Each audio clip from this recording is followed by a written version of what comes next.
I'm Elizabeth Cape Cowens and I'm a childcare solicitor in private practice at Blackford's. I represent parents and children as well as prospective carers and those applying for special guardianship orders. I'm also a trustee for a family rights group. First of all, it is important when undertaking an assessment to think about what the right decision should be. It may be that while you're doing the assessment, you have a feeling about what you think the outcome should be, but by undertaking a proper analysis, you then are able to reach that conclusion and explain it to someone else. And that's what's so important, because it's not just for the person undertaking the assessment, it's for everyone else who's working with the child and the person who's being assessed to understand the decision and either be able to accept it or decide that they don't agree. And it is important to know that these assessments can be challenged.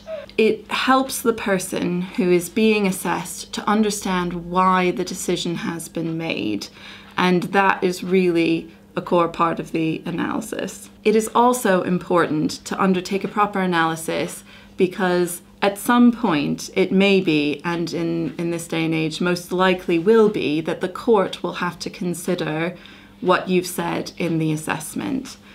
And without an analysis, it is almost 100% likely that the assessment will not be accepted by the court. So it is so important that you explain why you've made the decision you've made, even if it seems like it's very clear from the other information in the assessment report. And last but not least, the analysis is there to help the child in a number of ways. First and foremost, if you've done a very good assessment that includes everything in the guidance, as well as an analysis of why the decision has been made, that helps speed things along. It is most likely that that assessment will be accepted by the person being assessed, by the family and parents of the child, by the court, and eventually, if the child does want to look at these papers at some point in their life, by the child themselves. They'll be able to understand why the decision was made one way or the other, and that is an important thing to remember as well. It can feel like these assessments are due to be finished in a very short period of time, and most of the time they are.